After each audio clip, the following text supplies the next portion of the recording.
ਵਾਹਿਗੁਰੂ ਜੀ का खालसा वाहिगुरू जी की फतेह। TV84 ਦੇ ਸਾਰੇ ਦਰਸ਼ਕ ਤੇ ਸਰੋਤੇ ਜਿਹੜੇ ਇਸ ਵਕਤ ਨਾਰਥ ਅਮਰੀਕਾ ਦੇ ਵਿੱਚੋਂ ਸਾਡੇ ਨਾਲ ਜੁੜੇ ਹੋਏ ਆ ਜਾਂ ਫਿਰ ਸੋਸ਼ਲ ਮੀਡੀਆ ਦੇ ਰਾਹੀਂ ਦੁਨੀਆ ਭਰ ਦੇ ਵਿੱਚ ਸਾਡੇ ਨਾਲ ਬਣੇ ਹੋਏ ਆ, ਉਹਨਾਂ ਸਾਰਿਆਂ ਦਾ ਮੈਂ ਅਮਰਵੀਰ ਸਿੰਘ ਅੱਜ ਇਸ ਪ੍ਰੋਗਰਾਮ ਦੇ ਵਿੱਚ ਤਹਿ ਦਿਲੋਂ ਸਵਾਗਤ ਕਰਦਾ। ਵਿਊਅਰਸ, ਅੱਜ ਅਸੀਂ ਪੰਜਾਬ ਦੀ ਜਿਹੜੀ ਸਿਆਸਤ ਹੈਗੀ ਹੈ, ਜੋ ਉਹਦੇ ਵਿੱਚ ਬਦਲਾਅ ਆ ਰਹੇ ਨੇ, ਉਹਦੇ ਬਾਰੇ ਜਿਹੜੀ ਗੱਲਬਾਤ ਹੈਗੀ ਹੈ ਉਹ ਕਰਾਂਗੇ। ਕਿਵੇਂ ਪਿਛਲੇ ਦਿਨਾਂ ਦੇ ਵਿੱਚ ਅਸੀਂ ਦੇਖਿਆ ਜਿਹੜੇ ਆਮ ਆਦਮੀ ਪਾਰਟੀ ਦਾ ਹਿੱਸਾ ਰਹੇ ਨੇ HS ਫੂਲਕਾ 1984 ਦਾ ਜਿਹੜਾ ਕਤਲੇਆਮ ਸੀ, ਉਹਨਾਂ ਕੇਸਾਂ ਦੀ ਪੈਰਵਾਈ ਵੀ ਜਿਹੜੀ ਹੈਗੀ ਹੈ ਉਹ ਕਰਦੇ ਰਹੇ ਨੇ, ਹੁਣ ਵੀ ਕਰ ਰਹੇ ਨੇ। ਉਹਨਾਂ ਨੇ ਆਮ ਆਦਮੀ ਪਾਰਟੀ ਦੇ ਵਿੱਚੋਂ ਜਿਹੜਾ ਅਸਤੀਫਾ ਦਿੱਤਾ ਹੈਗਾ ਤੇ ਆਮ ਆਦਮੀ ਪਾਰਟੀ ਦਾ ਜਿਹਨੂੰ ਬਾਗੀ ਧੜਾ ਪੰਜਾਬ ਦੇ ਵਿੱਚ ਕਿਹਾ ਜਾਂਦਾ ਹੈ, ਸੁਖਪਾਲ ਸਿੰਘ ਖਹਿਰਾ ਦਾ ਜਿਹੜਾ ਗਰੁੱਪ ਸੀ, ਉਹਨਾਂ ਵੱਲੋਂ ਜਿਹੜੀ ਨਵੀਂ ਪਾਰਟੀ ਹੈਗੀ ਹੈ ਆਪਣਾ ਪੰਜਾਬ ਪਾਰਟੀ, ਉਹਦਾ ਗਠਨ ਕੀਤਾ ਗਿਆ। ਸੋ ਜਿਹੜੀ ਪੰਜਾਬ ਦੀ ਸਿਆਸਤ ਹੈਗੀ ਹੈ ਇਸ ਵਕਤ ਉਹ ਕਿੱਧਰ ਨੂੰ ਜਾ ਰਹੀ ਹੈ, ਇਹਦੇ ਵਿੱਚ ਖਾਸ ਤੌਰ ਤੇ ਅਕਾਲੀ ਦਲ ਬਾਦਲ ਦੀ ਜਦੋਂ ਅਸੀਂ ਗੱਲ ਕਰਦੇ ਹਾਂ, ਟਕਸਾਲੀ ਅਕਾਲੀਆਂ ਵੱਲੋਂ ਆਪਣਾ ਇੱਕ ਨਵਾਂ ਅਕਾਲੀ ਦਲ ਟਕਸਾਲੀ ਦਾ ਨਾਂ ਥੱਲੇ ਅਕਾਲੀ ਦਲ ਟਕਸਾਲੀ ਦੇ ਬੈਨਰ ਦੇ ਹੇਠ ਜਿਹੜੀ ਨਵੀਂ ਪਾਰਟੀ ਹੈਗੀ ਹੈ ਉਹਦਾ ਗਠਨ ਕੀਤਾ ਗਿਆ ਤੇ ਕਿਤੇ ਨਾ ਕਿਤੇ ਪੰਜਾਬ ਦੀ ਸਿਆਸਤ ਦੇ ਵਿੱਚ ਬਾਦਲ ਦਲ ਦੀ ਜਿਹੜੀ ਪਕੜ ਹੈਗੀ ਹੈ, ਉਹਨਾਂ ਦੇ ਕੋਰ ਵੋਟ ਬੈਂਕ ਦੇ ਉੱਤੇ ਜਿਹੜੀ ਹੈ ਉਹ ਉਨੀ ਮਜ਼ਬੂਤ ਇਸ ਵਕਤ ਨਹੀਂ ਜਾਪਦੀ। ਉਹ ਤੀਜੇ ਨੰਬਰ ਤੇ ਆਲਰੇਡੀ ਜਦੋਂ ਅਸੀਂ ਪਿਛਲੀਆਂ ਚੋਣਾਂ ਦੇ ਵਿੱਚ ਦੇਖਦੇ ਹੈਗੇ ਆ, ਮੁੱਖ ਵਿਰੋਧੀ ਧਿਰ ਦੇ ਵਜੋਂ ਵੀ ਉਹ ਨਹੀਂ ਆ ਸਕੇ। ਸੋ ਪੰਜਾਬ ਦੀ ਸਿਆਸਤ ਇਸ ਵਕਤ ਕਿਸ ਮੁਕਾਮ ਤੇ ਖੜੀ ਹੈ ਤੇ ਆਉਣ ਵਾਲੀਆਂ ਜਿਹੜੀਆਂ ਚੋਣਾਂ ਹੈਗੀਆਂ ਨੇ ਉਹਦੇ ਵਿੱਚ ਕੀ ਜਿਹੜੀ ਐਕਸਪੈਕਟੇਸ਼ਨ ਹੈਗੀ ਹੈ ਉਹ ਕੀਤੀ ਜਾ ਸਕਦੀ ਹੈ। ਤੇ ਨਾਲ ਹੀ ਜਿਹੜੀ ਪੰਥਕ ਸਿਆਸਤ ਹੈਗੀ ਹੈ, ਬਰਗਾੜੀ ਮੋਰਚੇ ਤੋਂ ਬਾਅਦ ਇਸ ਵਕਤ ਜਿੱਥੇ ਜਥੇਦਾਰ ਜਗਤਾਰ ਸਿੰਘ ਹਵਾਰਾ ਦਾ ਵੀ ਬਿਆਨ ਆਇਆ ਹੈਗਾ, ਉਹਨਾਂ ਨੇ ਇੱਕ 5 ਮੈਂਬਰੀ ਕਮੇਟੀ ਦਾ ਗਠਨ ਕੀਤਾ, ਜਿਨ੍ਹਾਂ ਨੇ ਸੱਦਾ ਦਿੱਤਾ ਹੈਗਾ ਕਿ ਆਉਣ ਵਾਲੇ ਸਮੇਂ ਦੇ ਵਿੱਚ ਜਨਵਰੀ ਦੇ ਵਿੱਚ ਹੀ ਉਹਨਾਂ ਵੱਲੋਂ ਇੱਕ ਜਿਹੜੀ ਇਕੱਤਰਤਾ ਹੈਗੀ ਹੈ ਉਹ ਸੱਦੀ ਗਈ ਹੈ, ਜਿਹਦੇ ਵਿੱਚ ਅਗਲੀ ਰਣਨੀਤੀ ਜਿਹੜੀ ਹੈਗੀ ਹੈ ਪੰਥਕ ਏਜੰਡੇ ਨੂੰ ਲੀਡ ਕਰਨ ਦੇ ਲਈ ਉਹ ਤੈਅ ਕੀਤੀ ਜਾਵੇਗੀ। ਸੋ ਇਸ ਸਾਰੇ ਦੇ ਉੱਤੇ ਅਸੀਂ ਅੱਜ ਗੱਲਬਾਤ ਕਰਾਂਗੇ। ਇਹ ਸਾਰੀ ਵਿਚਾਰ ਚਰਚਾ ਦੇ ਲਈ ਅੱਜ ਸਾਡੇ ਨਾਲ ਲੁਧਿਆਣਾ ਤੋਂ ਐਡਵੋਕੇਟ ਸਰਦਾਰ ਜਸਪਾਲ ਸਿੰਘ ਮੰਝਪੁਰ ਸਾਡੇ ਨਾਲ ਫੋਨ ਲਾਈਨ ਤੇ ਬਣੇ ਨੇ। ਆਓ ਉਹਨਾਂ ਨਾਲ ਮਿਲ ਕੇ ਅੱਜ ਦੀ ਵਿਚਾਰ ਚਰਚਾ ਦੀ ਸ਼ੁਰੂਆਤ ਕਰਦੇ ਹਾਂ। ਜੀ ਮੰਝਪੁਰ ਸਾਹਿਬ, ਤੁਹਾਡਾ ਸਵਾਗਤ ਹੈ ਜੀ। ਵਾਹਿਗੁਰੂ ਜੀ ਕਾ ਖਾਲਸਾ ਵਾਹਿਗੁਰੂ ਜੀ ਕੀ ਫਤਿਹ। ਮੰਝਪੁਰ ਸਾਹਿਬ, ਸ਼ੁਰੂਆਤ ਕਰੀਏ ਜਿਹੜੀਆਂ ਰੀਸੈਂਟ ਅਪਡੇਟਸ ਹੈਗੀਆਂ ਨੇ, ਖਾਸ ਤੌਰ ਤੇ ਭਾਵੇਂ ਉਹ ਸੁਖਪਾਲ ਸਿੰਘ ਖਹਿਰਾ ਵੱਲੋਂ ਨਵੀਂ ਪਾਰਟੀ ਦਾ ਗਠਨ ਹੋਵੇ ਜਾਂ ਜਿਹੜਾ HS ਫੂਲਕਾ ਵੱਲੋਂ ਜਿਹੜਾ ਇਹ ਕਦਮ ਪੁੱਟਿਆ ਗਿਆ ਪਹਿਲਾਂ ਰੈਜ਼ਿਗਨੇਸ਼ਨ ਦਾ ਤੇ ਫਿਰ ਉਹਨਾਂ ਨੇ SGPC ਚੋਣਾਂ ਦੇ ਵਿੱਚ ਵੀ ਜਿਹੜੀ ਸ਼ਮੂਲੀਅਤ ਹੈਗੀ ਹੈ ਉਹਦੀ ਗੱਲ ਕੀਤੀ ਹੈ। ਅਦਰਵਾਈਜ਼ ਜਦੋਂ ਅਸੀਂ ਇਹ ਸਾਰਾ ਸਿਨੈਰੀਓ ਦੇਖਦੇ ਹਾਂ ਤਾਂ ਪੰਜਾਬ ਦੀ ਸਿਆਸਤ ਨੂੰ ਜਿਹੜਾ ਪੰਜਾਬ ਦੀ ਸਿਆਸਤ ਦੇ ਵਿੱਚ ਜਿਹੜਾ ਇਹ ਬਦਲਾਅ ਆ ਰਿਹਾ ਉਹਨੂੰ ਕਿਵੇਂ ਐਨਾਲਾਈਜ਼ ਕਰਦੇ ਹੋ? ਦੇਖੋ, ਜਿਹੜਾ ਇੱਕ ਮੈਂ ਸਮਝਦਾ ਹੈਗਾ ਵੀ ਪੰਜਾਬ ਦੀ ਸਿਆਸਤ ਦੇ ਵਿੱਚ ਇੱਕ ਸਪੇਸ ਵੈਕਿਊਮ ਬਣ ਰਿਹਾ ਸੀ ਪਿਛਲੇ ਸਮੇਂ ਤੋਂ, ਉਹਨੂੰ ਆਪਣੇ ਤੌਰ ਦੇ ਉੱਤੇ ਵੀ ਵੱਖ-ਵੱਖ ਜਥੇਬੰਦੀਆਂ ਵੱਲੋਂ ਜਾਂ ਇੰਡੀਵਿਜੂਅਲਸ ਵੱਲੋਂ ਵੀ ਯਤਨ ਕੀਤਾ ਜਾ ਰਿਹਾ ਵੀ ਉਹਨੂੰ ਕਿਸੇ ਤਰ੍ਹਾਂ ਫਿਲ ਅਪ ਕੀਤਾ ਜਾਵੇ ਜੀ। ਭਾਵੇਂ ਜਿਵੇਂ ਤੁਸੀਂ ਪਿਛਲੇ 3 ਤਰੀਕ ਦੀ ਗੁਰਦਾਸਪੁਰ ਰੈਲੀ ਵੀ ਦੇਖੋ ਤੇ ਉਹਦੇ ਵਿੱਚ ਪਹਿਲਾਂ ਸੰਭਾਵਨਾਵਾਂ ਸੀਗੀਆਂ ਵੀ ਕੁਛ ਨਾ ਕੁਛ ਮੋਦੀ ਵੱਲੋਂ ਸਿੱਖਾਂ ਨਾਲ ਸੰਬੰਧਿਤ ਜਾਂ ਖਾਸ ਤੌਰ ਤੇ ਬੰਦੀ ਸਿੰਘਾਂ ਨਾਲ ਸ਼ਾਇਦ ਸੰਬੰਧਿਤ ਕੋਈ ਨਾ ਕੋਈ ਐਲਾਨ ਕੀਤਾ ਜਾਵੇਗਾ ਜੀ, ਪਰ ਉੱਥੇ ਇਹੋ ਜਿਹੀ ਗੱਲ ਨਹੀਂ ਆਈ। ਤੇ ਉਸ ਰੈਲੀ ਦੀ ਵੱਡੀ ਗੱਲ ਇਹ ਸੀਗੀ ਵੀ ਉਹਦੇ ਵਿੱਚ ਪ੍ਰਕਾਸ਼ ਸਿੰਘ ਬਾਦਲ ਉਹਦੇ ਚ ਸ਼ਾਮਲ ਨਹੀਂ ਹੋਏ। ਇਹ ਬੜੀ ਵੱਡੀ ਇੱਕ ਕਹਿ ਸਕਦੇ ਆ ਵੀ ਅਕਾਲੀ BJP ਦੇ ਵਿੱਚ ਕੋਈ ਰਿਫਟ ਹੈਗੀ ਆ, ਜਿਹੜੀ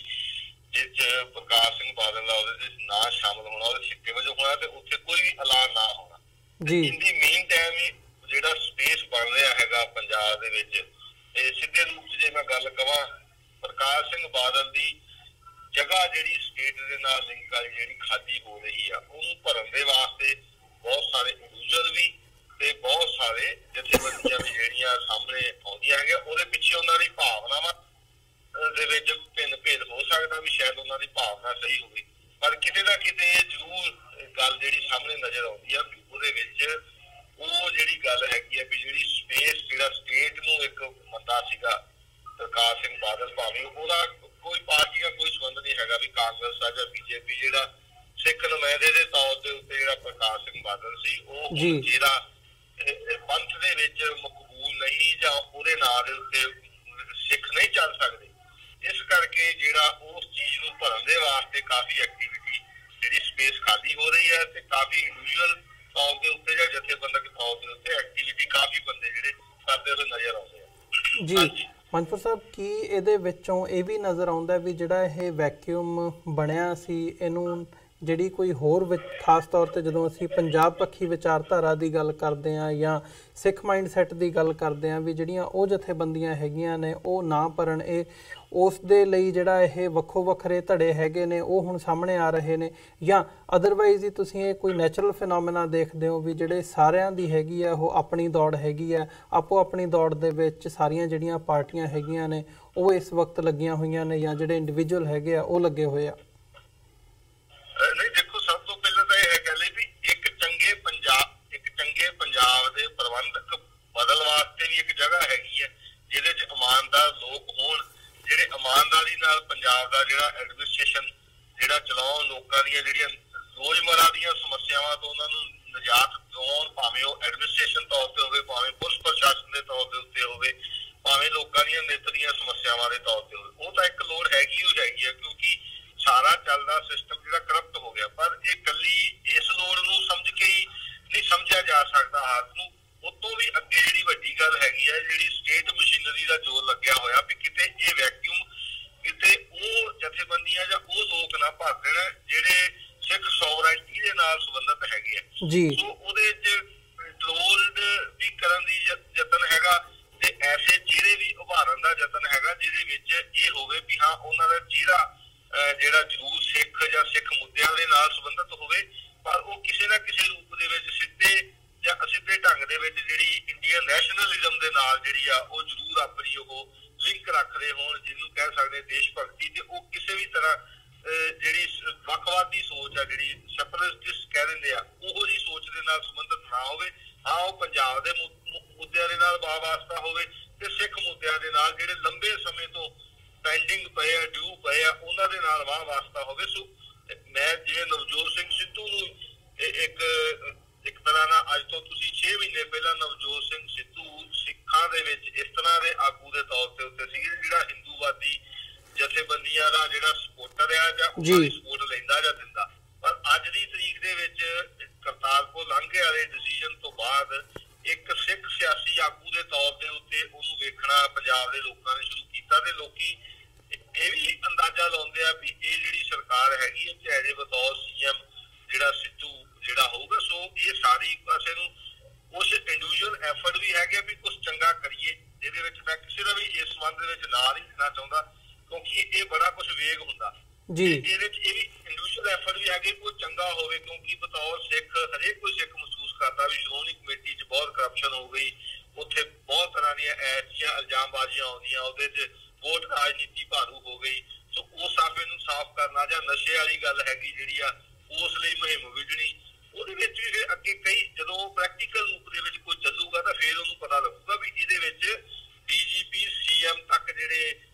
ਇੱਕ ਨੈਕਸਸ ਹੈਗਾ ਨਸ਼ਿਆਂ ਦਾ ਜਿਹੜਾ ਹੈਗਾ ਉਹ ਜਾਂ ਐਸਜੀਪੀਸੀ ਕੱਲੀ ਐਸਜੀਪੀਸੀ ਦੀ ਕਰਪਸ਼ਨ ਨਹੀਂ ਹੈਗੀ, ਉਹ ਪੰਜਾਬ ਦੀ ਰਾਜਨੀਤੀ ਦੇ ਉੱਤੇ ਕਬਜ਼ਾ ਕਰਨ ਦਾ ਇੱਕ ਜਿਹੜਾ ਉਹ ਸਾਧਨ ਦੇ ਤੌਰ ਦੇ ਉੱਤੇ ਵਰਤੀ ਜਾਂਦੀ ਤੇ ਉਹਨੂੰ ਕਿਸ ਤਰ੍ਹਾਂ ਕਰਨਾ ਉਹ ਪ੍ਰੈਕਟੀਕਲੀ ਉਹਦੇ ਚ ਆਊਗਾ। ਜਾਂ ਪੰਜਾਬ ਪੱਖੀ ਬੰਦਿਆਂ ਦਾ ਇਕੱਠੇ ਹੋਣ ਦੀ ਜਿਹੜੀ ਯਤਨ ਕਰਨੇ ਉਹਦੇ ਵਿੱਚ ਇਮਾਨਦਾਰੀ ਕਿੰਨੀ ਹੈ ਤੇ ਸਟੇਟ ਦਾ ਉਹਦੇ ਉੱਤੇ ਕਿਸ ਤਰ੍ਹਾਂ ਦਾ ਹੈਗਾ ਉਹ ਆਉਂਦੇ ਸਮੇਂ 'ਚ ਜਿਹੜਾ ਉਹ ਪਤਾ ਲੱਗ ਸਕਦਾ ਜੀ। ਤੇ ਇਸ ਸਾਰੇ ਪਾਰਟ ਦੇ ਵਿੱਚ ਜਿਵੇਂ ਤੁਸੀਂ ਇਮਾਨਦਾਰੀ ਦੀ ਗੱਲ ਕੀਤੀ ਹੈ, ਐਸਜੀਪੀਸੀ ਦੀ ਗੱਲ ਕੀਤੀ ਹੈ, ਇਹਦੇ ਵਿੱਚ ਐਚਐਸ ਫੂਲਕਾ ਦਾ ਜਿਹੜਾ ਮੂਵ ਹੈਗਾ ਉਹਨੂੰ ਤੁਸੀਂ ਕਿਵੇਂ ਦੇਖਦੇ ਹੋ? ਕਿਤੇ ਨਾ ਕਿਤੇ ਇਹ ਵੀ ਜਿਹੜੀਆਂ ਅਟਕਲਾਂ ਨੇ ਉਹ ਸੀ ਵੀ ਕੀ ਉਹ ਕਿਸੇ ਹੋਰ ਪਾਰਟੀ ਦਾ ਜਿਹੜਾ ਹੱਥ ਹੈਗਾ ਉਹ ਫੜਨਗੇ, ਪਰ ਉਹਨਾਂ ਨੇ ਆਪਣੀ ਇੱਕ ਵੱਖਰੀ ਹੀ ਜਿਹੜੀ ਲਾਈਨ ਹੈਗੀ ਹੈ ਉਹ ਰੱਖੀ ਹੈ। ਜਿਹੜੀ ਉਹਨਾਂ ਦੇ ਬਿਆਨ ਹੈਗੇ ਆ ਜਾਂ ਜਿਸ ਪਾਸੇ ਨੂੰ ਉਹਨਾਂ ਦੇ ਕਦਮ ਇਸ ਵਕਤ ਜਾਂਦੇ ਦਿਸ ਰਹੇ ਆ ਉਹਨੂੰ ਤੁਸੀਂ ਕਿਵੇਂ ਦੇਖਦੇ ਹੋ? ਦੇਖੋ, ਜਿਹੜਾ ਐਸਜੀਪੀਸੀ ਦਾ ਪ੍ਰਬੰਧ ਹੈਗਾ ਉਹ ਇੱਕ ਗੁਰਦੁਆਰਾ ਐਕਟ ਦੇ ਅੰਦਰ ਆ ਜੀ। ਗੁਰਦੁਆਰਾ ਐਕਟ ਇੰਡੀਅਨ ਪਾਰਲੀਮੈਂਟ ਨੇ ਬਣਾਇਆ ਹੋਇਆ। ਸੋ ਐਸਜੀਪੀਸੀ ਦੇ ਵਿੱਚ ਕਰਪਸ਼ਨ ਹੈ, ਐਸਜੀਪੀਸੀ 'ਚ ਪ੍ਰਬੰਧ ਸਹੀ ਨਹੀਂ ਹੈਗਾ, ਇਹਦੀ ਗੱਲ ਕਰਨੀ ਤੇ ਫੂਲਕਾ ਸਾਹਿਬ ਨੇ ਕੋਈ 20 ਮੈਂਬਰੀ ਕੋਈ ਕਮੇਟੀ ਵੀ ਬਣਾਈ ਕਿ ਅਸੀਂ ਕੋਈ ਕਿਸਮ ਦੀ ਇਲੈਕਸ਼ਨ ਨਹੀਂ ਲੜਾਂਗੇ। ਸੋ ਇਹ ਇੱਕ ਠੀਕ ਕਦਮ ਲੱਗਦਾ ਦੇਖਣ ਨੂੰ ਵੀ ਉਹਦੇ 'ਚ, ਪਰ ਉਹਦੇ ਪਿੱਛੇ ਜਿਹੜੀ ਸਿੱਖ ਸੰਗਤਾਂ ਜਾਂ ਪੰਥ ਦੀ ਜਿਹੜੀ ਭਾਵਨਾ ਹੈਗੀ ਆ, ਜਿਹੜੀ ਹਮਲਾਕਤ ਪਾਤਸ਼ਾਹੀ ਦਾਵਾ ਜੀ, ਉਹਦੇ ਤੋਂ ਥੋੜੀ ਜਿਹੀ ਮੀਰੀ ਪੀਰੀ ਦੇ ਸਿਧਾਂਤ ਵਾਲੀ ਉਹਦੇ ਤੋਂ ਵੀ ਥੋੜੀ ਕਿਨਾਰਾ ਕਸ਼ੀ ਜਿਹੜੀ ਦਿਸਦੀ ਹੈਗੀ ਆ। ਮੈਂ ਕਿਸੇ ਤਰ੍ਹਾਂ ਦਾ ਫੂਲਕਾ ਸਾਹਿਬ ਦੇ ਉੱਤੇ ਉਹ ਓਪਰੇਸ਼ਨ ਚ ਨਹੀਂ ਲਾਉਂਦਾ, ਪਰ ਉਹਦੇ ਵਿੱਚ ਇਹ ਬਹੁਤ ਅੱਗੇ ਵੀ ਬਹੁਤ ਵਾਰੀ ਯਤਨ ਹੋਏ ਆ ਵੀ SGPC ਦੇ ਮੌਜੂਦਾ ਪ੍ਰਬੰਧ ਤੋਂ ਕੋਈ ਨਵਾਂ ਪ੍ਰਬੰਧ ਬਣੇ, ਤੇ ਸੋ ਇਹ ਬਣੇ ਤੇ ਚੰਗੀ ਗੱਲ ਹੈਗੀ ਆ, ਪਰ ਉਹ ਲੈ ਕੇ ਕਿੱਧਰਲੇ ਪਾਸੇ ਨੂੰ ਜਾਇਆ ਜਾਊਗਾ ਇਹ ਜਿਹੜਾ ਸਮਾਂ ਤੈਅ ਕਰੂਗਾ ਵੀ ਕੀ ਜਿਹੜੀ ਸਿੱਖਾਂ ਦੇ ਵਿੱਚ ਸਿੱਖ ਸੌਵਰੈਂਟੀ ਦੀ ਗੱਲ ਵਰਲਡ ਵਾਈਡ ਵੱਧ ਰਹੀ ਹੈ, ਕੀ SGPC ਉਹਦੇ ਲਈ ਕੋਈ ਥਾਂ ਦਊਗੀ ਜਾਂ ਉਹਨਾਂ ਨੇ ਬਿਲਕੁਲ ਹੀ ਜਿਹੜਾ BCPC ਦਾ ਜਿਹੜਾ ਇੱਕ ਸਿਧਾਂਤ ਹੈਗਾ ਉਹਨੂੰ ਵੱਖ-ਵੱਖ ਕਰਨ ਦੀ ਵੀ ਕੋਈ ਗੱਲ ਹੈਗੀ। ਸੋ ਪ੍ਰਬੰਧ ਨੂੰ ਸੁਧਾਰਨਾ ਇੱਕ ਵੱਖਰੀ ਗੱਲ ਹੈਗੀ ਆ, ਤੇ ਸਿਧਾਂਤ ਨੂੰ ਜਿਹੜਾ ਬਦਲਣ ਦੀ ਜਿਹੜੀ ਕੋਈ ਗੱਲ ਹੈਗੀ ਉਹ ਇੱਕ ਵੱਖਰੀ ਗੱਲ ਹੈਗੀ ਆ। ਸੋ ਉਹਦੇ ਵਿੱਚ ਹੋਣਾ ਤਾਂ ਠੀਕ ਹੈ ਜਿਸ ਦੇ ਰੂਪ ਚ ਸਪਸ਼ਟ ਰੂਪ ਦੇ ਵਿੱਚ ਵੀ ਹਾਂ ਪ੍ਰਬੰਧ ਸੁਧਰਨਾ ਚਾਹੀਦਾ, ਪਰ ਪ੍ਰਬੰਧ ਸੁਧਾਰਦੇ ਅਸੀਂ ਕਿਤੇ ਸਿਧਾਂਤ ਤੋਂ ਜਿਹੜੀ ਆ ਕਿਨਾਰਾ ਕਸ਼ੀ ਨਾ ਕਰ ਲਈਏ, ਇਸ ਗੱਲ ਦਾ ਜਿਹੜਾ ਧਿਆਨ ਰੱਖਣਾ ਬਣਦਾ। ਹਾਂਜੀ ਹਾਂਜੀ ਬਿਲਕੁਲ ਦੱਸਣਾ ਬਣਦਾ ਜੀ ਬਿਲਕੁਲ। ਸੋ ਮੰਜਪੁਰ ਸਾਹਿਬ, ਜਿਵੇਂ ਜੇ ਅਸੀਂ ਪੰਥਕ ਨੁਕਤਾ ਨਿਗਾਹ ਤੋਂ ਗੱਲ ਕਰੀਏ ਜਾਂ ਜਿਹੜੀ ਪੰਥਕ ਸਿਆਸਤ ਹੈਗੀ ਹੈ, ਸਿੱਖ ਸਿਆਸਤ ਹੈਗੀ ਹੈ, ਉਹਦੇ ਵੱਲ ਨਜ਼ਰ ਮਾਰਨੀ ਹੋਵੇ ਤਾਂ ਬਰਗਾੜੀ ਮੋਰਚੇ ਦੇ ਵਿੱਚੋਂ ਜਿਹੜੀਆਂ ਆਸਾਂ ਹੈਗੀਆਂ ਨੇ ਉਹ ਕੌਮ ਵੱਲੋਂ ਵੀ ਲਾਈਆਂ ਜਾ ਰਹੀਆਂ ਸੀ, ਤੇ ਅੱਜ ਵੀ ਕਿਤੇ ਨਾ ਕਿਤੇ ਦੇਖਿਆ ਜਾ ਰਿਹਾ ਵੀ ਜਿਹੜੀ ਉੱਥੋਂ ਲਾਈਨ ਇੱਕ ਨਿਕਲੀ ਸੀਗੀ ਵੀ ਏਕਤਾ ਹੋਵੇਗੀ, ਇੱਕ ਨਵਾਂ ਜਿਹੜਾ ਪਲੇਟਫਾਰਮ ਹੈਗਾ ਉਹਦੇ 'ਤੇ ਜਿਹੜੀਆਂ ਧਿਰਾਂ ਹੈਗੀਆਂ ਨੇ, ਪੰਥਕ ਧਿਰਾਂ ਹੈਗੀਆਂ ਨੇ, ਉਹ ਇਕੱਠੀਆਂ ਹੋਣ ਦੀ ਜਿਹੜੀ ਇੱਕ ਉਮੀਦ ਸੀ ਜਾਂ ਉੱਥੋਂ ਇੱਕ ਗੱਲ ਇਹ ਕਹੀ ਵੀ ਗਈ ਸੀ ਕਿ ਏਕਤਾ ਜਿਹੜੀ ਹੈਗੀ ਹੈ ਉਹ ਹੋ ਰਹੀ ਹੈ। ਸੋ ਇਹਦੇ ਵਿੱਚ ਅਕਾਲੀ ਦਲ ਅੰਮ੍ਰਿਤਸਰ ਦੇ ਪ੍ਰਧਾਨ ਦਾ ਸਿਮਰਨਜੀਤ ਸਿੰਘ ਮਾਨ ਦਾ ਬਿਆਨ ਵੀ ਆਇਆ ਹੈਗਾ। ਉਹਨਾਂ ਨੇ ਕਿਹਾ ਕਿ ਉਸ ਏਕਤਾ ਦੇ ਵਿੱਚੋਂ ਜਿਹੜੀ ਗੱਲ ਸਾਹਮਣੇ ਆਈ ਸੀ ਜਾਂ ਜੋ ਫੈਸਲਾ ਲਿਆ ਗਿਆ ਸੀ ਉਸ ਦੇ ਮੁਤਾਬਕ ਅਸੀਂ 2 ਜਿਹੜੀਆਂ ਸੀਟਾਂ ਹੈਗੀਆਂ ਨੇ ਲੋਕ ਸਭਾ ਦੀਆਂ ਉਹਦੇ 'ਤੇ ਚੋਣ ਲੜਾਂਗੇ, ਸੰਗਰੂਰ ਤੇ ਬਠਿੰਡਾ ਉਹਨਾਂ ਨੇ ਮੈਂਸ਼ਨ ਕੀਤਾ ਹੈਗਾ ਆਪਣੇ ਬਿਆਨ ਦੇ ਵਿੱਚ। ਸੋ ਕੀ ਜਿਹੜੀ ਇਹ ਪੰਥਕ ਸਿਆਸਤ ਹੈਗੀ ਹੈ ਜਾਂ ਇਕੱਠੇ ਹੋਣ ਦੀ ਲਾਈਨ ਹੈਗੀ ਹੈ, ਤੁਹਾਨੂੰ ਲੱਗਦਾ ਵੀ ਇਹ ਗਰਾਊਂਡ ਲੈਵਲ ਦੇ ਉੱਤੇ ਆਉਣ ਵਾਲੀਆਂ ਜਿਹੜੀਆਂ ਇਲੈਕਸ਼ਨਸ ਹੈਗੀਆਂ ਨੇ ਉਹਦੇ ਵਿੱਚ ਕੋਈ ਆਪਣੀ ਛਾਪ ਛੱਡ ਸਕੇਗੀ? ਦੇਖੋ, ਸਿੱਧੇ ਰੂਪ ਦੇ ਵਿੱਚ ਜਿਹੜੀ ਸਿੱਖ ਸਿਆਸਤ ਹੈਗੀ, ਪੰਥਕ ਸਿਆਸਤ ਹੈਗੀ ਆ, ਇਹਨਾਂ ਦਾ ਵੋਟ ਰਾਜਨੀਤੀ ਦੇ ਵਿੱਚ ਕੋਈ ਆਧਾਰ ਨਹੀਂ ਹੈਗਾ। ਉਸ ਤਰ੍ਹਾਂ ਦੀ ਯਾਨੀ ਕਿ ਛਾਪ ਨਹੀਂ ਛੱਡ ਸਕਦੀਆਂ, ਕਿਉਂਕਿ ਅਸਲ 'ਚ ਆਪਸ 'ਚ ਵੀ ਕਲੀਅਰ ਨਹੀਂ ਹੈਗੀਆਂ ਧਿਰਾਂ, ਤੇ ਉਹਨਾਂ ਨੂੰ ਆਪਣਾ ਏਜੰਡਾ ਵੀ ਕਲੀਅਰ ਨਹੀਂ ਹੁੰਦਾ ਵੀ ਅਸੀਂ ਕਰਨਾ ਕੀ ਚਾਹੁੰਦੇ ਹਾਂ। ਸੋ ਏਕਤਾ ਕਰਾਉਣ ਦੀ ਗੱਲ ਕਰਦੇ ਕਰਦੇ ਆਗੂ ਆਪਸ 'ਚ ਉਲਝ ਪਏ। ਉਹਦੇ 'ਚ ਭਾਈ ਜਗਤਾਰ ਸਿੰਘ ਵਾਲੇ ਨੂੰ ਨਵੀਂ ਕਮੇਟੀ ਬਣਾਉਣੀ ਪਈ। ਸੋ ਇਹਦੇ ਤੇ ਬਹੁਤੀ ਜ਼ਿਆਦਾ ਟੀਕਾ ਟਿੱਪਣੀ ਕਰਨ ਤੋਂ ਮੈਂ ਇਹੀ ਕਹਿ ਸਕਦਾ ਵੀ ਇੱਕ ਸਿੱਖ ਸਿਆਸਤ ਜਾਂ ਪੰਥਕ ਸਿਆਸਤ ਦੇ ਵਿੱਚ ਇੱਕ ਟਰਾਂਸਫੋਰਮੇਸ਼ਨ ਪੀਰੀਅਡ ਹੈਗਾ ਜਿਸ 'ਚ ਚੇਂਜ ਆਫ ਲੀਡਰਸ਼ਿਪ ਹੋਣੀ ਬਹੁਤ ਜ਼ਰੂਰੀ ਹੈਗੀ। ਉਹ ਵੀ ਚਿਹਰੇ ਜਿਹੜੇ ਪਿਛਲੇ 30 ਸਾਲ ਤੋਂ ਨਜ਼ਰ ਆਉਂਦੇ ਸੀ ਸਾਰੀ ਵਰਲਡ ਵਾਈਡ ਤੇ ਇੰਡੀਅਨ ਸਟੇਟ ਦੀ ਵਿੱਚ ਤੇ ਪੰਜਾਬ ਦੀਆਂ ਬਾਕੀ ਤਰ੍ਹਾਂ ਦੀ ਸਾਰੀ ਜਿਹੜੀ ਆ ਲੀਡਰਸ਼ਿਪ ਫੇਸ ਜਿਹੜੇ ਆ ਚੇਂਜ ਹੋ ਚੁੱਕੇ ਆ, ਪਰ ਪੰਥਕ ਸਿਆਸਤ ਦੇ ਪਿਛਲੇ 30-35 ਸਾਲ ਤੋਂ ਉਹੀ ਫੇਸ ਨੇ। ਉਹਨਾਂ ਦੀ ਬਹੁਤ ਕੁਰਬਾਨੀ ਆ, ਉਹਨਾਂ ਨੇ ਬਹੁਤ ਕੁਝ ਕੀਤਾ, ਬਹੁਤ ਦਿੱਤਾ, ਬਹੁਤ ਉਹਨਾਂ ਦੀ ਘਾਲਣਾ ਹੈਗੀ ਆ, ਪਰ ਮੈਂ ਸਮਝਦਾ ਵੀ ਹੁਣ ਇਹ ਜਿਹੜੇ ਫੇਸ ਚੇਂਜ ਕਰਨ ਦੀ ਲੋੜ ਆ, ਕਿਉਂਕਿ ਅਸੀਂ ਉਸ ਫੇਜ਼ ਦੇ ਵਿੱਚੋਂ ਲੰਘ ਰਹੇ ਹਾਂ ਜਿਸ 'ਚ ਨਵੇਂ ਚਿਹਰਿਆਂ ਦੀ ਲੋੜ ਹੈਗੀ ਆ, ਜਿਹਦੇ ਵਿੱਚ ਉਹ ਪੁਰਾਣੀ ਲੀਡਰਸ਼ਿਪ ਸਾਰਾ ਕੁਛ ਹੈ ਨਹੀਂ। ਇਸ ਕਰਕੇ ਮੈਂ ਬਹੁਤੀ ਕੋਈ ਜ਼ਿਆਦਾ ਟੀਕਾ ਟਿੱਪਣੀ ਕਰਨ ਨਾਲੋਂ ਮੈਂ ਇਹ ਕਹਿਣਾ ਚਾਹੁੰਦਾ ਵੀ ਇਹਨਾਂ ਦੇ ਵੋਟ ਰਾਜਨੀਤੀ ਦੇ ਵਿੱਚ ਵੀ ਕੁਛ ਵੀ ਜਿਹੜਾ ਕੁਛ, ਕਿਉਂਕਿ ਅਸੀਂ ਕਈ ਵਾਰ ਪੰਥ ਦੀ ਸਪਿਰਿਟ ਨੂੰ ਵੋਟ ਰਾਜਨੀਤੀ 'ਚ ਬਦਲਣਾ ਚਾਹੁੰਦੇ ਹਾਂ। ਵੋਟ ਰਾਜਨੀਤੀ ਇੱਕ ਡਿਫਰੈਂਟ ਚੀਜ਼ ਹੈਗੀ ਆ, ਪੰਥ ਦੀ ਸਪਿਰਿਟ ਡਿਫਰੈਂਟ ਚੀਜ਼ ਹੈਗੀ ਆ। ਇੱਕ ਵੱਡੇ ਇਕੱਠ ਨੂੰ ਜਦੋਂ ਅਸੀਂ ਵੋਟਾਂ ਮੰਨ ਕੇ ਚੱਲਦੇ ਆ ਤਾਂ ਸੋ ਉਹ ਭਾਵਨਾ ਪੰਥ ਦੀ ਵੀ ਪੂਰੀ ਨਹੀਂ ਹੁੰਦੀ, ਤੇ ਉਹ ਵੋਟਾਂ ਵੀ ਜਿਹੜੀਆਂ ਪੈਂਦੀਆਂ ਨੇ ਲੋਕੀ ਵੋਟ ਰਾਜਨੀਤੀ ਡਿਫਰੈਂਟ ਤੌਰ ਤੇ ਦੇਖਦੇ ਆ। ਸੋ ਇਹਦੇ ਤੇ ਜਿਹੜੀ ਜਿੰਨਾ ਚਿਰ ਜਿਹੜੇ ਚਿਹਰੇ ਚੇਂਜ ਨਹੀਂ ਹੁੰਦੇ ਪੰਥਕ ਲੀਡਰਸ਼ਿਪ ਦੇ, ਉਹਨਾਂ ਚਿਰ ਤੱਕ ਇਹਦੇ ਵਿੱਚੋਂ ਕੋਈ ਬਹੁਤੀ ਆਸ ਨਹੀਂ ਕੀਤੀ ਜਾ ਸਕਦੀ। ਹਾਂ, ਪੰਥ ਦੀ ਭਾਵਨਾਵਾਂ ਦੀ ਵੱਖ-ਵੱਖ ਜਥੇਬੰਦੀਆਂ ਆਪਣੇ ਤੌਰ ਤੇ ਤਰਜਮਾਨੀ ਕਰਦੀ ਆ, ਸਿੱਖ ਸੋਵਰੈਂਟੀ ਦੀ, ਸਿੱਖ ਸਪਿਰਿਟ ਦੀ, ਉਹਦੀ ਕਦਰ ਕਰਨੀ ਬਣਦੀ ਆ, ਪਰ ਇਹਨਾਂ ਨੂੰ ਵੀ ਵੋਟ ਰਾਜਨੀਤੀ ਨੂੰ ਵੀ ਸਮਝਣ ਦੀ ਜਿਹੜੀ ਵੱਡੀ ਲੋੜ ਹੈਗੀ ਵੀ ਉਹ ਕਿਵੇਂ ਚੱਲਦੀ ਹੈ। ਜੀ, ਤੇ ਜਿਹੜੀ ਇਸ ਵਕਤ ਸਿਆਸਤ ਹੈਗੀ ਹੈ ਉਹ ਸੁਖਪਾਲ ਸਿੰਘ ਖਹਿਰਾ ਦਾ ਗਰੁੱਪ ਹੋਵੇ, ਆਮ ਆਦਮੀ ਪਾਰਟੀ ਨੇ ਵੀ ਆਪਣੀ ਥਾਂ ਜਿਹੜੀ ਹੈਗੀ ਹੈ ਪੰਜਾਬ ਦੇ ਵਿੱਚ ਉਹ ਬਣਾਈ ਹੈਗੀ ਹੈ, ਤੇ ਫੂਲਕਾ ਸਾਹਿਬ ਦੀ ਗੱਲ ਹੋਵੇ ਜਾਂ ਜਿਹੜਾ ਬਾਦਲ ਦਲ ਦੇ ਵਿੱਚੋਂ ਟਕਸਾਲੀ ਆਗੂ ਸੀਗੇ ਉਹਨਾਂ ਦਾ ਬਾਹਰ ਜਾਣਾ ਹੋਵੇ, ਜਿਹੜੀ ਪੰਜਾਬ ਦੀ ਪੋਲਿਟਿਕਸ ਇਸ ਵਕਤ ਇੰਨੇ ਧੜੇ ਬਣ ਚੁੱਕੇ ਆ ਕਿ ਉਹ ਜਿਹੜੀ ਪੰਥਕ ਵੋਟ ਬੈਂਕ ਹੈਗਾ ਜਾਂ ਜਿਹੜੀ ਪੰਥਕ ਵੋਟ ਬੈਂਕ ਦੀ ਕੰਸੋਲੀਡੇਸ਼ਨ ਹੈਗੀ ਹੈ ਉਹਨੂੰ ਕਿਵੇਂ ਪ੍ਰਭਾਵਿਤ ਕਰੂਗਾ ਇਹ ਸਾਰਾ ਜਿਹੜਾ ਘਟਨਾਕ੍ਰਮ ਹੈ ਆਉਣ ਵਾਲੀਆਂ ਚੋਣਾਂ ਦੇ ਵਿੱਚ, ਜਿੱਥੇ ਵੋਟ ਪੋਲਿਟਿਕਸ ਦੀ ਜਿਵੇਂ ਤੁਸੀਂ ਗੱਲ ਕਰਦੇ ਹੋ ਵੀ ਆਲਰੇਡੀ ਕੋਈ ਬਹੁਤਾ ਪ੍ਰਭਾਵ ਨਹੀਂ ਹੈਗਾ ਪੰਥਕ ਨੁਕਤਾ ਨਿਗਾਹ ਤੋਂ, ਪੰਥਕ ਸੋਚ ਵਾਲੀ ਜਿਹੜੀਆਂ ਪਾਰਟੀਆਂ ਹੈਗੀਆਂ ਨੇ ਉਹਨਾਂ ਦਾ, ਕਿ ਉਹਨਾਂ ਨੂੰ ਬਿਲਕੁਲ ਹੀ ਹਾਸ਼ੀਏ ਵੱਲ ਧੱਕਣ ਦੀ ਲਾਈਨ ਹੋ ਸਕਦੀ ਹੈ? ਦੇਖੋ, ਜਿਵੇਂ ਮੈਂ ਕਹਿ ਵੀ ਹੈਗਾ ਵੀ ਜਿਹੜੇ ਵੀ ਪੰਥਕ ਸੋਚ ਵਾਲੇ ਸਿੱਖ ਸੋਵਰੈਂਟੀ ਦੀ ਨੁਮਾਇੰਦਗੀ ਕਰਨੀ ਚਾਹੁੰਦੇ ਆ ਉਹਨਾਂ ਦੇ ਪ੍ਰਤੀ ਤਾਂ ਸੈਂਟਰ ਦਾ ਜਾਂ ਸਟੇਟ ਜਿਹਨੂੰ ਕਹਿੰਦੇ ਜਿਹੜਾ ਸਾਰਾ ਮੁਲਕ ਚਲਾਉਂਦਾ ਉਹਨਾਂ ਦਾ ਇਹੀ ਨਜ਼ਰੀਆ ਰਹੂਗਾ ਕਿ ਕਿਸੇ ਵੀ ਤਰ੍ਹਾਂ ਦਾ ਉਹਨਾਂ ਦਾ ਆਭਾਰ ਨਾ ਰਹੇ, ਪਰ ਉਹ ਬਿਲਕੁਲ ਹੀ ਹਾਸ਼ੀਏ ਤੇ ਚਲੇ ਜਾਣ ਇਹ ਵੀ ਉਹਨਾਂ ਨੂੰ ਵਾਰਾ ਨਹੀਂ ਖਾਂਦੀ ਗੱਲ। ਇਸ ਕਰਕੇ ਪਰ ਜੇ ਵੋਟ ਰਾਜਨੀਤੀ ਤੁਸੀਂ ਦੇਖੋ, ਜਿਹੜੀ ਸਿੱਖ ਵੋਟ ਆ ਉਹ ਬੁਰੀ ਤਰ੍ਹਾਂ ਜਿਹੜੀ ਆ ਡਿਵਾਈਡ ਹੋਈ ਪਈ। ਬਾਦਲ ਕੋਲ ਵੀ ਸਿੱਖ ਵੋਟ ਹੈਗੀ, ਅਸੀਂ ਇਹ ਨਹੀਂ ਕਹਿ ਸਕਦੇ ਬਾਦਲ ਕੋਲ ਹੈ ਨਹੀਂ, ਬਾਦਲ 0% ਨਹੀਂ ਹੈਗਾ, ਬਾਦਲ ਕੋਲ ਵੀ ਸਿੱਖ ਵੋਟ ਹੈਗੀ, ਆਮ ਆਦਮੀ ਪਾਰਟੀ ਨਾਲ ਵੀ ਹੈਗੀ ਆ, ਖਹਿਰੇ ਧੜੇ ਨਾਲ ਵੀ ਹੈਗੀ, ਧਰਮਵੀਰ ਗਾਂਧੀ ਨਾਲ ਪੰਜਾਬ ਹਤੈਸ਼ੀ ਸਿੱਖ ਲੋਕ ਵੀ ਜਿਹੜੇ ਜੁੜੇ ਹੋਏ ਆ, ਤੇ ਬੈਸ ਬਦਤ ਵੀ ਹੈਗੇ ਆ। ਸੋ ਕਾਂਗਰਸ ਦਾ ਉਹ ਧੜਾ ਜਿਹੜਾ ਸਿੱਖ ਮੁੱਦਿਆਂ ਦੇ ਉੱਤੇ ਗੱਲ ਕਰਨੀ ਚਾਹੁੰਦਾ, ਖਾਸ ਤੌਰ ਤੇ ਜਿਹੜਾ ਮਾਝੇ ਦਾ ਏਰੀਆ ਹੈਗਾ, ਸੋ ਉਹਦੇ ਉੱਤੇ ਇਹ ਸਿੱਖ ਵੋਟ ਆ ਜਿਹੜੀ ਮੈਂ ਸਮਝਦਾ 5-6 ਹਿੱਸਿਆਂ ਦੇ ਵਿੱਚ ਵੰਡੀ ਹੋਈ ਹੈ। ਜਿਹੜੀ ਕੈਪਟਨ ਦੀ ਰਾਜਨੀਤੀ ਹੈਗੀ ਆ ਉਹ ਸੇਮ ਬੀਜੇਪੀ ਵਾਲੀ ਆ ਵੀ ਜਿਹੜੀ ਵਿਰੋਧੀ ਵੋਟ ਆ ਉਹਨੂੰ ਤੁਸੀਂ ਵੰਡਦੇ ਹੋ, ਤੇ ਜਿਹੜੀ ਹਿੰਦੂ ਵੋਟ ਨੂੰ ਆਕਰਸ਼ਿਤ ਕਰਨ ਲਈ ਕੈਪਟਨ ਸਾਹਿਬ ਦਾ ਜਿਹੜਾ ਸਾਰਾ ਚਿਹਰਾ ਮੂਹਰਾ ਦਿਸਦਾ, ਉਹਨਾਂ ਦੇ ਬਿਆਨ ਦਿਸਦੇ ਆ ਵੀ ਹਿੰਦੂ ਵੋਟ ਨੂੰ ਕੰਸੋਲੀਡੇਟ ਕੀਤਾ ਜਾਵੇ ਜਿਵੇਂ ਬੀਜੇਪੀ ਬਾਕੀ ਇੰਡੀਆ ਦੇ ਵਿੱਚ ਕਰਦੀ ਹੈ। ਸੋ ਸਿੱਖ ਵੋਟ 6 ਥਾਂ ਦੇ ਉੱਤੇ ਵੰਡੀ ਹੋਈ, ਬਹੁ ਗਿਣਤੀ ਹੋਣ ਦੇ ਬਾਵਜੂਦ ਵੀ 6 ਥਾਂ ਤੇ ਵੰਡੀ ਹੋ ਕੇ ਉਹ ਘੱਟ ਗਿਣਤੀ ਰਹਿ ਜਾਣੀ ਆ। ਜਿਹੜੀ ਇਕੱਠੀ ਵੋਟ ਆ ਉਹ ਜਿਹੜੀ ਆ ਕੈਪਟਨ ਨੇ ਜਾਂ ਕਹਿ ਸਕਦੇ ਆ ਕਾਂਗਰਸ ਨੇ ਜਿਹੜੀ ਕੰਸੋਲੀਡੇਟ ਕਰਨੀ ਆ। ਦੂਜੀ ਇਹ ਵੀ ਗੱਲ ਆ ਵੀ ਬੀਜੇਪੀ ਕਿਸ ਤਰ੍ਹਾਂ ਦੀ ਰਾਜਨੀਤੀ ਪੰਜਾਬ ਦੇ ਵਿੱਚ ਕਰਨੀ ਚਾਹੁੰਦੀ ਆ, ਉਹ ਆਪਣਾ ਹਿੱਤ ਬਾਦਲ ਨਾਲ ਜੋੜ ਕੇ ਰੱਖਣਾ ਚਾਹੁੰਦੀ ਹੈ, ਜਾਂ ਬਾਕੀ ਹੋਰ ਜਿਹੜੇ ਛੋਟੇ ਛੋਟੇ ਹਿੱਸੇ ਹੈਗੇ ਆ, ਭਾਵੇਂ ਟਕਸਾਲੀ ਆ ਜਾਂ ਬੈਂਸ ਆ ਜਾਂ ਖਹਿਰਾ ਆ ਜਾਂ ਹੋਰ ਕਈ ਬੰਦੇ ਹੈਗੇ ਆ ਜਿਹੜੇ ਇੰਡੀਵਿਜੂਅਲ ਹੈਗੇ ਆ, ਜਿਹੜੇ ਜੇ ਇਕੱਠੇ ਹੋ ਜਾਣ ਤੇ ਉਹ ਇੱਕ ਬਣ ਸਕਦੇ ਹੈਗੇ। ਸੋ ਉਹਦੇ ਵਿੱਚ ਹੋਰ ਵੀ ਕਈ ਧਿਰਾਂ ਸ਼ਾਮਲ ਕਰਕੇ ਕੀ ਬੀਜੇਪੀ ਅਕਾਲੀ ਦਲ ਨਾਲ ਤੋੜ ਕੇ ਕੋਈ ਉਹਨਾਂ ਦਾ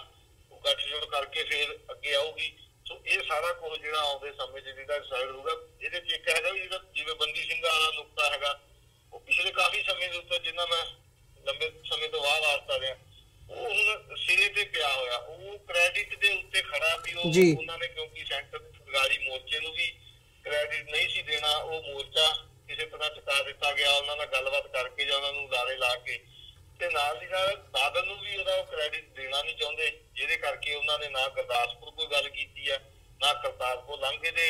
ਐਲਾਨ ਦੇ ਟਾਈਮ ਜੇਟਲੀ ਨੇ ਇਕੱਲੇ ਨੇ ਪ੍ਰੈਸ ਕਾਨਫਰੰਸ ਕੀਤੀ, ਉਹਨੇ ਕੋਈ ਅਕਾਲੀ ਦਲ ਨੂੰ ਨਾਲ ਨਹੀਂ ਲਿਆ। ਇਹ ਵੀ ਉਹ ਤੈਅ ਕਰਕੇ ਵੀ ਅਸੀਂ ਅਕਾਲੀਆਂ ਨਾਲ ਕਿਵੇਂ ਰੱਖਣਾ, ਉਹ ਫੈਸਲਾ ਵੀ ਇਸੇ ਕਰਕੇ ਮੈਂ ਸਮਝਦਾ ਜਿਹੜਾ ਅਟਕਿਆ ਹੋਇਆ ਜੀ। ਕ੍ਰੈਡਿਟ ਕਿਹਨੂੰ ਦੇਣਾ ਵੀ ਹਾਂ ਇਹਨਾਂ ਦੇ ਰਾਹੀਂ ਹੋਇਆ ਹੈ ਜੀ। ਤੇ ਮਨਸ਼ੂ ਸਾਹਿਬ, ਇੱਕ ਜਾਂਦੇ ਜਾਂਦੇ ਮੈਂ ਜਿਹੜੀ ਤੁਸੀਂ ਕੇਸ ਡੀਲ ਕਰਦੇ ਹੈਗੇ ਹੋ ਸਿੱਖ ਨੌਜਵਾਨਾਂ ਦੇ, ਉਸ ਬਾਰੇ ਜਿਹੜੀ ਅਪਡੇਟ ਹੈਗੀ ਹੈ ਉਹ ਵੀ ਚਾਹੂੰਗਾ। ਜਗਤਾਰ ਸਿੰਘ ਜੌਹਲ ਦਾ ਮਾਮਲਾ ਹੋਵੇ ਜਾਂ ਜਦੋਂ ਅਸੀਂ ਪੰਜਾਬ ਦੇ ਵਿੱਚ ਜਿਹੜੇ ਹਿੰਦੂਤਵਾ ਦੇ ਆਗੂ ਸੀਗੇ ਜਿਨ੍ਹਾਂ ਦਾ ਕਤਲ ਹੋਇਆ ਸੀ, ਉਹਨਾਂ ਕੇਸਾਂ ਦੇ ਵਿੱਚ ਜਿਹੜੇ ਸਿੱਖ ਨੌਜਵਾਨ ਹੈਗੇ ਆ ਉਹਨਾਂ ਦੀ ਫੜੋ ਫੜਾਈ ਹੋਈ ਹੈ, ਉਹਨਾਂ ਕੇਸਾਂ ਨੂੰ ਤੁਸੀਂ ਰਿਪਰੈਜ਼ੈਂਟ ਕਰਦੇ ਹੋ। ਸੋ ਉਹ ਜਿਹੜੇ ਮਾਮਲੇ ਸੀ, ਭਾਵੇਂ ਉਹ ਸ਼ੇਰੇ ਦਾ ਹੋਵੇ, ਬੱਗੇ ਦਾ ਹੋਵੇ, ਜਗਤਾਰ ਸਿੰਘ ਜੌਹਲ ਦੀ ਗੱਲ ਹੋਵੇ ਜਾਂ ਅਦਰਵਾਈਜ਼ ਜਿਹੜੇ ਹੋਰ ਸਿੱਖ ਨੌਜਵਾਨ ਹੈਗੇ ਆ, ਉਹਨਾਂ ਬਾਰੇ ਜੇ ਅਪਡੇਟ ਤੁਸੀਂ ਸਾਡੇ ਨਾਲ ਸਾਂਝੀ ਕਰ ਸਕੋ। ਹਾਂਜੀ, ਬਹੁਤੇ ਜੇ ਆਪਾਂ ਉਹ ਹਿੰਦੂ ਆਗੂਆਂ ਦੇ ਜਿਹੜੇ ਕਤਲਾਂ ਦੀ ਕੇਸਾਂ ਦੀ ਗੱਲ ਕਰੀਏ, ਉਹ ਸਾਰੇ ਕੇਸ NIA ਕੋਲ ਜਿਹੜੇ ਚਲੇ ਗਏ ਸੀ 6, ਉਹਦੀ NIA ਨੇ ਸੁਪਰੀਮ ਕੋਰਟ ਦੇ ਵਿੱਚ ਪਟੀਸ਼ਨ ਪਾ ਕੇ ਦਾਖਲ ਕੀਤੀ ਹੈ ਪਟੀਸ਼ਨ ਵੀ ਇਹ ਜਿਹੜੇ ਕੇਸ ਵੀ ਆ ਤੇ ਇਹਨਾਂ ਕੇਸਾਂ ਨਾਲ ਸੰਬੰਧਿਤ ਬੰਦੇ ਜਿੰਨੇ ਵੀ ਹੈਗੇ ਵਿਅਕਤੀ 11 ਜਣੇ, ਇਹਨਾਂ ਸਾਰਿਆਂ ਨੂੰ ਦਿੱਲੀ ਦੇ ਵਿੱਚ NIA ਸਪੈਸ਼ਲ ਕੋਰਟ ਦਿੱਲੀ 'ਚ ਕੇਸ ਸ਼ਿਫਟ ਕੀਤੇ ਜਾਣ ਤੇ ਇਹਨਾਂ ਨੂੰ ਤਿਹਾੜ ਜੇਲ੍ਹ ਦੇ ਵਿੱਚ ਰੱਖਿਆ ਜਾਵੇ। ਤੇ ਨਾਲ ਦੀ ਨਾਲ ਸੁਪਰੀਮ ਕੋਰਟ ਨੇ ਇਹ ਸਾਰੇ ਕੇਸਾਂ ਦੀਆਂ ਜਿਹੜੀਆਂ ਪ੍ਰੋਸੀਡਿੰਗ ਸਟੇ ਕਰਤੀਆਂ ਹੈਗੀਆਂ, ਕੋਈ ਵੀ ਕਾਰਵਾਈ ਹੋ ਨਹੀਂ ਰਹੀ। ਥੱਲੇ ਵਾਲੀ NIA ਸਪੈਸ਼ਲ ਕੋਰਟ ਮਹਾਲੀ ਉਹ ਸਿਰਫ ਤਰੀਕ ਪਾ ਦਿੰਦੇ ਆ, ਪਾ ਕੇ ਵੀ waiting further order of supreme court. Supreme court ਦੇ ਪ੍ਰੋਸੀਡਿੰਗ ਸਟੇ ਕੀਤੀ ਨੂੰ 3 ਮਹੀਨਾ ਜਾਂਦਾ, ਪਰ ਉਹ ਲਿਸਟ ਨਹੀਂ ਹੋ ਸਕਿਆ ਕੇਸ ਆਰਗੂਮੈਂਟ ਵਾਸਤੇ। ਆਲਰੇਡੀ ਸਾਰੇ ਸੀਨੀਅਰ ਵਕੀਲ ਜਿਹੜੇ ਉੱਥੇ ਕਰ ਲਏ ਗਏ ਆ ਤੇ ਉੱਥੇ ਤਿਆਰੀ ਆ। ਪਰ ਜਦੋਂ ਹੁਣ ਲਿਸਟ ਹੋਊਗਾ ਤਾਂ ਫਿਰ ਆਗੂ ਹੋਊਗਾ ਵੀ ਫਿਰ ਕੇਸ ਉਹ ਦਿੱਲੀ ਲੈ ਕੇ ਜਾਏ ਜਾਣਗੇ ਜਾਂ ਉਹ ਪੰਜਾਬ 'ਚ ਚੱਲਣਗੇ। ਤੇ ਬਾਕੀ ਕੇਸਾਂ ਦੇ ਸੰਬੰਧ ਦੇ ਵਿੱਚ ਵੀ ਜਿਹੜੇ ਆ ਉਹ ਪੈਂਡਿੰਗ ਆ, ਮਸਲੇ ਚੱਲ ਰਹੇ ਨੇ ਹੁਣ, ਕਿਉਂਕਿ ਮਾਹੌਲ ਪਹਿਲਾਂ ਵੋਟਾਂ ਦਾ ਰਿਹਾ, ਬੰਦਿਆਂ ਨੂੰ ਪੇਸ਼ ਨਹੀਂ ਕਰਦੇ ਆਮ ਕੇਸਾਂ ਦੇ ਵਿੱਚ ਵੀ, ਫਿਰ ਤੇ ਦੂਜੇ ਕੇਸਾਂ ਦੇ ਵਿੱਚ ਤਾਂ ਫਿਰ ਵੈਸੇ ਹੀ ਨਹੀਂ ਕਰਦੇ। ਫਿਰ ਵੀਡੀਓ ਕਾਨਫਰੰਸਿੰਗ ਦੇ ਰਾਹੀਂ ਚੱਲਦੇ ਕੇਸ। ਅੱਜ ਭਾਈ ਜਗਤਾਰ ਸਿੰਘ ਹਵਾਲੇ ਦੀ ਵੀ 1 ਤਰੀਕ ਹੈਗੀ ਆ ਲੁਧਿਆਣੇ, ਇੱਕ ਕੱਲ੍ਹ ਨੂੰ ਵੀ ਹੈਗੀ ਆ,